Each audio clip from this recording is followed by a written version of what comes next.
Ladies and gentlemen, sometimes life gets heavy.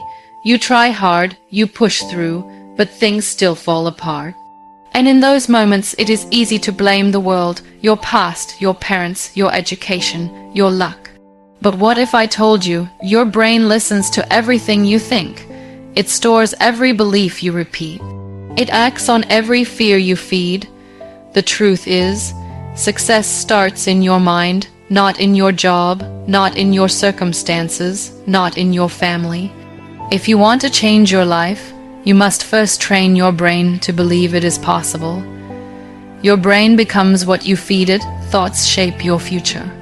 Every single thought you have is like a seed.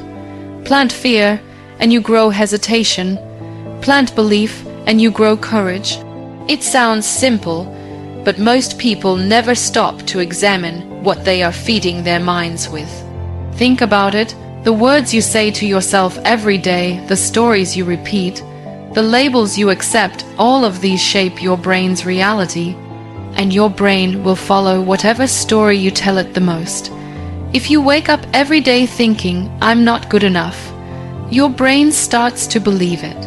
It will filter the world through that belief. You'll notice every failure, every rejection, every flaw, and ignore every strength, every compliment, every achievement. That's how powerful your brain is. It listens, and then it builds your actions around what it hears. You don't just think your way into failure. You train your mind to expect failure, and your life adjusts itself to fit that expectation. But the same thing works in the other direction. If you start feeding your brain with strength, with focus, with belief, it listens to that too. The change doesn't happen overnight. It's like a muscle. You don't get strong after one workout. You get strong because you keep showing up, even on the days you don't feel like it. The same rule applies to your thoughts. You have to feed your brain positive direction every single day, especially on the hard days. Here's the truth nobody talks about. Negativity is easier. Doubt is easier. Complaining is easy. The hard part is choosing strength when it's easier to be weak. That's what separates people who grow from people who stay stuck. The people who move forward aren't necessarily more talented. They're just more consistent about training their minds. They catch the negative thoughts and replace them with better ones, not perfect ones, but better. That's all it takes, better thoughts practiced often. You don't need to lie to yourself. You don't need to pretend everything is okay. You just need to remind yourself that you are capable, that you are allowed to learn, that you are allowed to try again. That one mistake doesn't make you a failure. That one bad day doesn't cancel out a lifetime of effort. These are the kind of thoughts your brain needs to hear, not fake positivity, but real, honest, hopeful thinking. And over time, something incredible happens. Your brain stops defaulting to fear. It starts leaning into courage. It starts expecting progress instead of failure, and that little shift, that daily mental workout, it starts to show up in your choices. In how you speak, in how you walk, in how you respond to life, and then success doesn't feel like something far away. It feels like something you are already becoming from the inside out. Stop repeating negative beliefs. They build invisible prisons. Most people don't even realize they're trapped. Not by walls, not by bars, but by words they've repeated to themselves so often, they've become truth. I'm not smart enough. People like me don't succeed. I always mess things up. These are not facts. They're just phrases someone heard once, believed twice, and then repeated 1,000 times until the brain locked the door and threw away the key. You do not have to be physically restrained to be stuck. All it takes is a thought you never challenge. Negative beliefs are quiet. They don't yell, they whisper. You hear them when you want to try something new and suddenly feel scared. You hear them when someone compliments you and your first instinct is to reject it. You hear them in silence, in doubt, in hesitation. And the worst part is, your brain doesn't even argue. It just obeys. If you say, "I can't," your brain stops looking for how you could. If you say, "I don't deserve this," your brain will help you sabotage it. If you say, "It's too late for me," your brain will not waste energy trying to prove you wrong. That's the danger of unchallenged thoughts. They grow, they connect to other thoughts. "I'm bad at this," becomes "I'm a failure." "No one helped me," becomes "no one ever will." And before you know it, your entire identity becomes wrapped around an idea that was never true in the first place. That's the invisible prison. You walk through life carrying chains only you can see, and nobody on the outside will set you free. Because they don't even know you're locked in. It doesn't start with huge declarations. It starts with small, subtle shifts. Instead of saying, "I can't," you say, "I'm learning." Instead of saying, "I'm not good at this," you say, "This is new for me." Instead of saying, "They'll never pick me," you say, "Why not me?" And every time you change a sentence, your brain listens. Every time you interrupt a negative thought, you weaken the walls around you.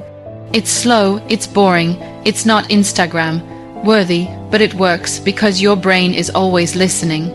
And eventually, it starts to repeat the new script.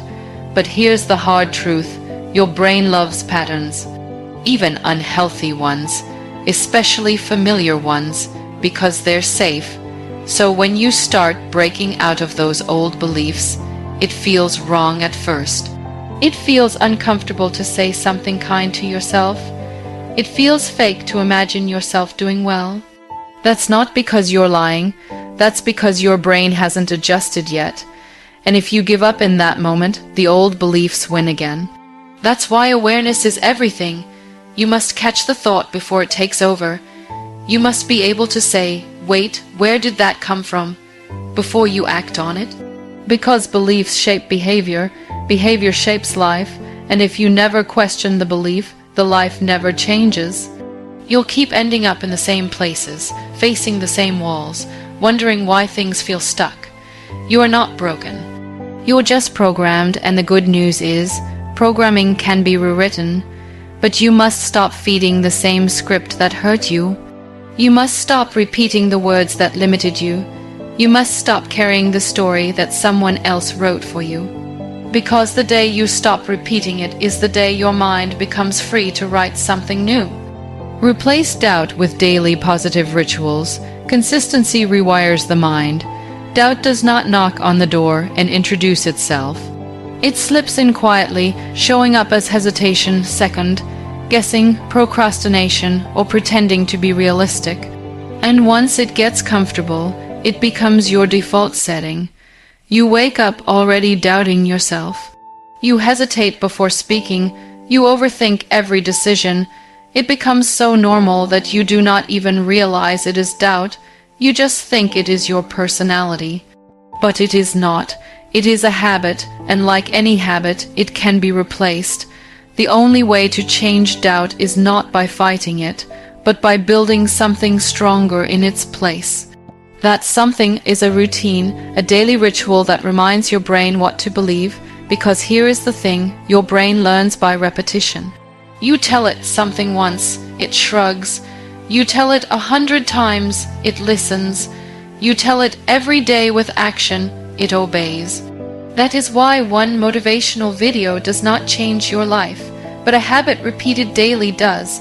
Positive rituals are not complicated. You do not need hours of free time or perfect silence or expensive tools. You need small, simple, consistent acts that train your brain to expect more from you. Wake up and write down 3 things you are grateful for, not to be poetic, but to remind your brain there is still beauty here.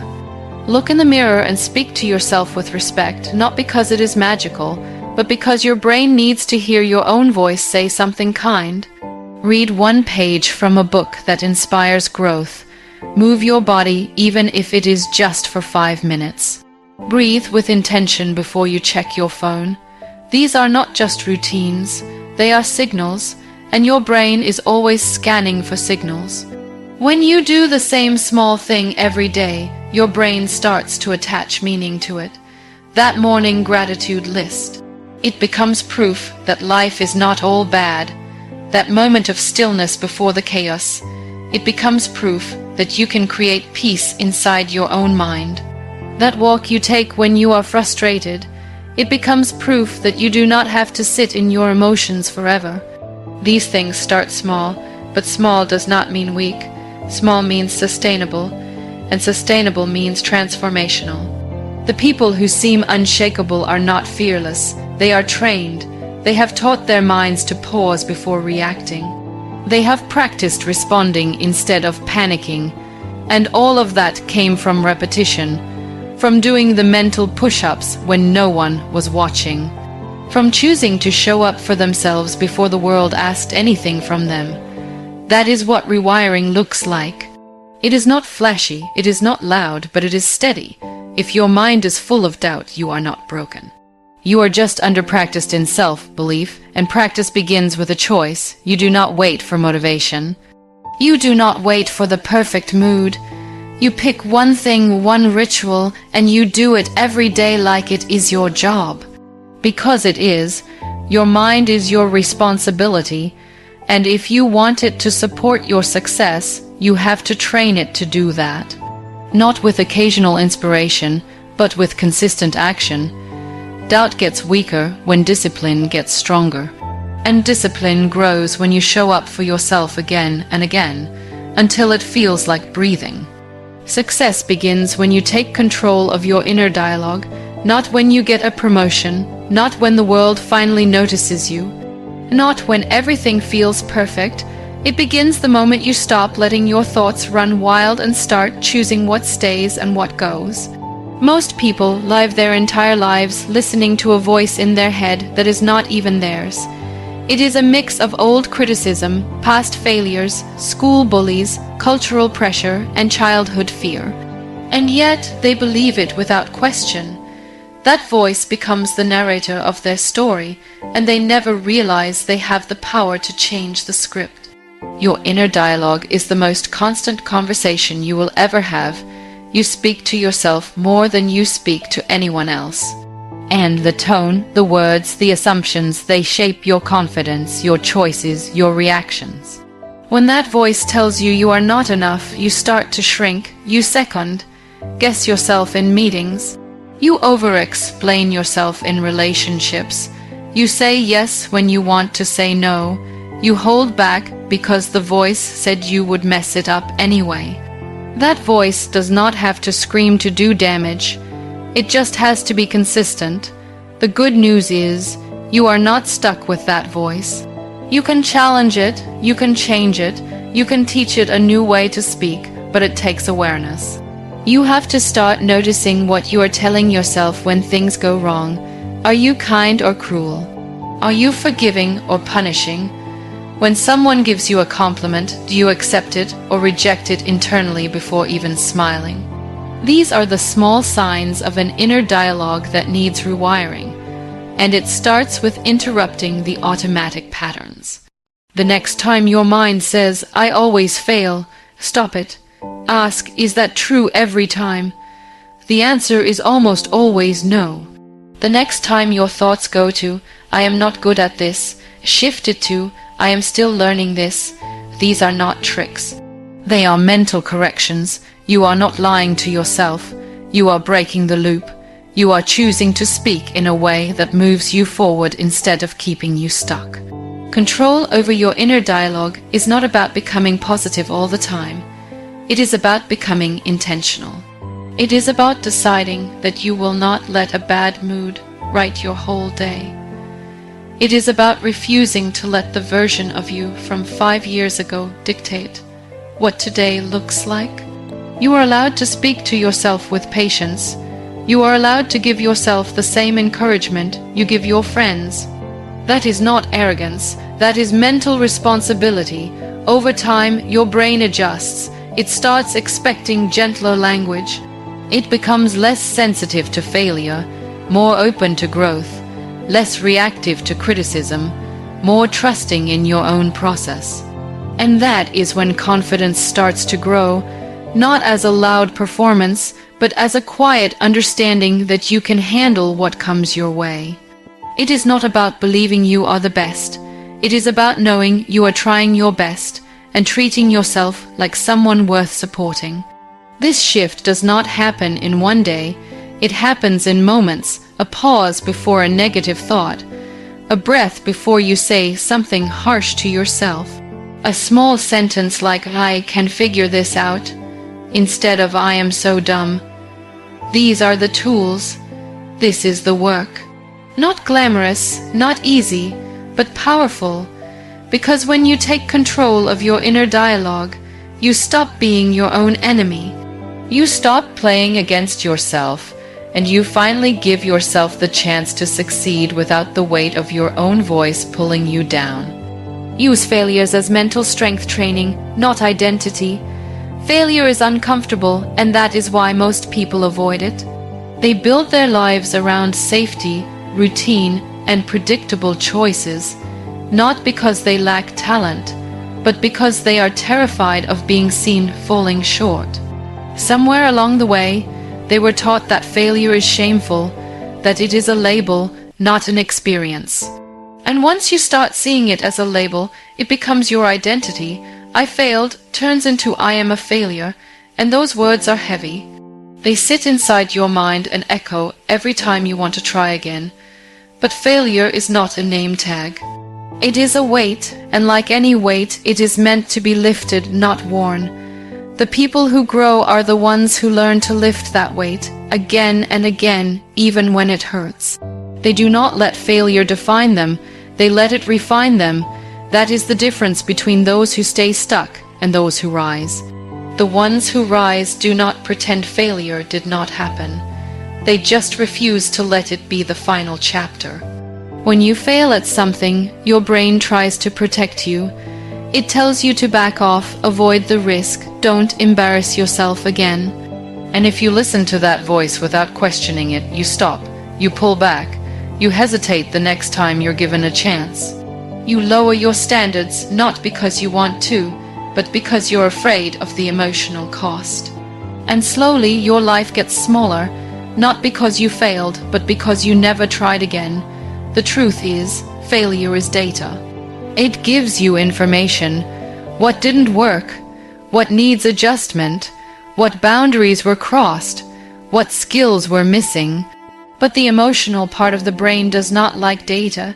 It likes stories, and so it tells you the story that you're not meant for this, that you don't have what it takes, that you're too late, too slow, too weak, and your job is to interrupt that story. Your job is to remind yourself that pain is not proof that you're doing it wrong. Sometimes it's proof that you're getting stronger. People forget that mental strength is not built in comfort. It's built in failure, in awkwardness, in rejection, in disappointment. The mind does not grow when everything goes according to plan. It grows when it has to recover, recalibrate, and re-engage. Think of the people you admire not because they succeeded easily, but because they kept going when it made no sense to. That's the muscle, that's the training, not pretending to be fearless, but choosing to move forward while carrying the fear anyway. The next time you fail, pause, feel it, let it sting. Then ask yourself, what did I learn? Not as a cliché, but as a real question. What changed in your understanding? What do you now know that you didn't before? Because every failure adds something to your toolbox, even if it's just learning how to get back up faster. The people who bounce back are not emotionally numb. They're just trained. They know how to take the hit, breathe through it, and step forward with a new strategy. You are not here to be perfect. You are here to be persistent. You are not supposed to get it right the first time. You are supposed to keep adjusting, keep strengthening, keep becoming, and failure is part of that process. It does not need to be hidden. It needs to be honored, because the person who failed and stood up again is stronger than the person who never tried. Your story gets deeper, richer, more honest every time you choose growth over shame. Your environment matters. Surround yourself with growth. People like to think they are independent thinkers, untouched by what surrounds them, immune to influence. But the truth is, no matter how strong your mindset is, your surroundings will shape you. Your brain is always listening, always absorbing, always adapting. If you live in a space filled with negativity, gossip, fear, and limitation, it will seep into your thoughts no matter how many books you read or how many affirmations you repeat. You become what you consume, and people are a part of that consumption. Look around and ask yourself, do the people near you challenge you or drain you? Do they speak with belief or defeat? Do they celebrate your progress or question your ambition? Because if you are constantly surrounded by small thinking, it is only a matter of time before you start shrinking your dreams to fit the room. Growth feels awkward in environments that are not built for it. And most people do not want to outgrow their circle, so they start self-sabotaging just to stay comfortable with the people who make them feel safe. Comfort is addictive. It tells you not to rock the boat. It tells you to stay where people already know you, where your habits are familiar, where your mindset is never questioned. But growth is not polite. It disrupts things, it changes conversations, it shifts priorities, and when you begin to grow, you start to feel the tension. The jokes that used to make you laugh suddenly feel empty. The complaints that used to bond you with others now make you uncomfortable. The late night scrolls, the mindless distractions, the drama, they lose their grip on you. That is the signal that you are ready for something more. Changing your environment is not always about cutting people off.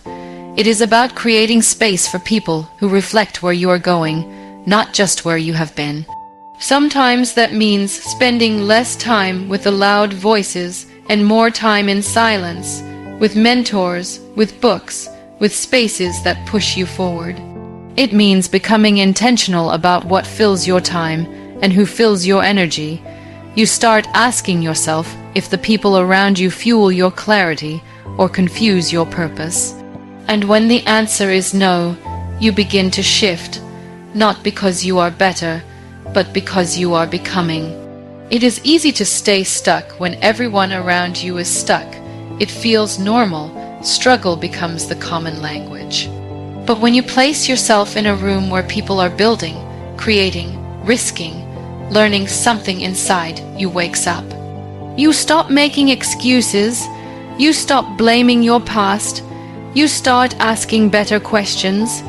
You start becoming the kind of person who doesn't just dream, but actually moves. Because when you see it done, it becomes believable. When you hear stories of persistence, your brain rewires itself for hope. That is the power of proximity. Your brain mirrors what it sees often. It copies patterns. It echoes language. It absorbs energy. So if you want to train your brain for success, your environment cannot be random. You have to be selective, not arrogant, but protective, not distant, but discerning. You deserve to be in spaces where you are reminded of your potential, not your limits. Where your ideas are not mocked, but molded. Where your progress is not threatening, but celebrated. And yes, that may be rare, that may take time, but it is worth it. Creating a growth environment does not mean you need to be around perfect people. It means you need to be around people who are trying, who are honest, who are disciplined, who show up when it is hard, who speak truth when you need correction and belief when you feel small. Your environment will either stretch you or shrink you, support you or suffocate you. You do not have to burn bridges, but you do have to build better rooms. Discipline your mind to focus, not wander. In a world that constantly pulls your attention in 100 directions, focus has become a rare superpower. Every beep, every scroll, every message is a distraction packaged as importance. And your brain, wired to seek novelty, follows every trail it sees, even if it leads nowhere. Most people are not failing because they lack ambition. They are failing because they are too distracted to finish what they start. Their energy is scattered across too many tabs, too many thoughts, too many opinions that were never theirs to begin with. Focus is not something you wait for. It is something you create. You train your brain to stay where your feet are, to finish one thing before moving to the next, to sit with discomfort without escaping into noise. That training does not happen by accident. It happens through deliberate practice. Just like your muscles get stronger when you lift weights, your focus gets sharper when you resist the pull of distraction. But most people do not resist. They give in, then wonder why their goals still feel far away. Your mind will always wander unless you give it a reason not to. It is not lazy, it is curious. It wants stimulation. It wants the path of least resistance, and scrolling, complaining, multitasking. These are the easy paths.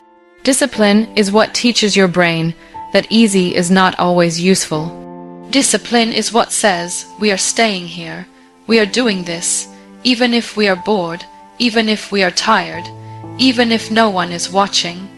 That internal command, repeated daily, is how focus is built. Not in one big moment of motivation, but in quiet, consistent choices. Start small, pick one task, set a timer, block distractions, and just begin. Not because you feel like it, but because you promised yourself you would. That is where focus begins, with a promise, with intention, with the decision that your goals are worth more than your momentary comfort. And the more you keep that promise, the more your brain learns to trust you, the more your thoughts begin to align with your actions. The more you stop negotiating with your excuses. People often think discipline is about restriction. But real discipline is freedom, the freedom to make progress, the freedom to not be controlled by every impulse, the freedom to finish what you start. Focus gives you time back. It gives you energy back. It gives you clarity in a world that thrives on confusion. When you know how to focus, you stop chasing everything. You start building something. There will always be noise. There will always be something urgent, something tempting, something easier. Your job is to decide what matters. Your job is to train your mind to say no, not just to distractions, but to the belief that you need to be everywhere, do everything, know everything. You don't, you just need to do the next right thing with full attention. One task done well is more powerful than 10 started and abandoned halfway through. 1 hour of real work is more valuable than a full day of scattered effort. The discipline to focus is not glamorous. It is repetitive, it is often uncomfortable, but it is how goals are reached, not through bursts of effort, but through hours of deliberate action. Focus is how you cut through noise. It is how you separate what is urgent from what is important. It is how you become excellent at what you do, not by doing more, but by doing what matters most with your full mind present. And once your brain learns that rhythm, it stops chasing chaos. It starts craving depth, and in depth, success lives quietly, waiting to be earned. Forgiveness is a mental detox, let go to grow. People think forgiveness is a gift for the other person, but it is not. It is a cleansing process for your own mind. When you carry resentment, bitterness, and old anger, you are not punishing the person who hurt you. You are punishing yourself every time you remember. Your brain holds onto those moments like they are still happening. The emotion repeats, the pain resurfaces, and you live inside the story long after the chapter should have ended. That kind of weight slows you down, clouds your thinking, and blocks your progress. The mind is not meant to hold grudges forever. It is meant to learn, adjust, and release, but when you refuse to forgive, your brain stays trapped in replay mode. It scans for evidence of pain. It looks for signs of betrayal. It expects disappointment, and in doing that, it limits your ability to trust, to heal, to try again. Unforgiveness becomes a filter, and everything in your life starts getting viewed through it. Relationships suffer, self-esteem fades, opportunities look risky. Not because they are, but because your mind is carrying too much emotional baggage to see clearly. Letting go does not mean forgetting. It does not mean pretending it never happened. It means choosing not to carry it anymore. It means looking at what hurt you, acknowledging it, and deciding that it does not get to control your future. Forgiveness is not about being weak. It is about being strong enough to release what is poisoning your peace. It is mental clarity, emotional discipline, spiritual strength, and it is necessary if you want your mind to function at its highest level. Your brain cannot focus on building if it is busy defending.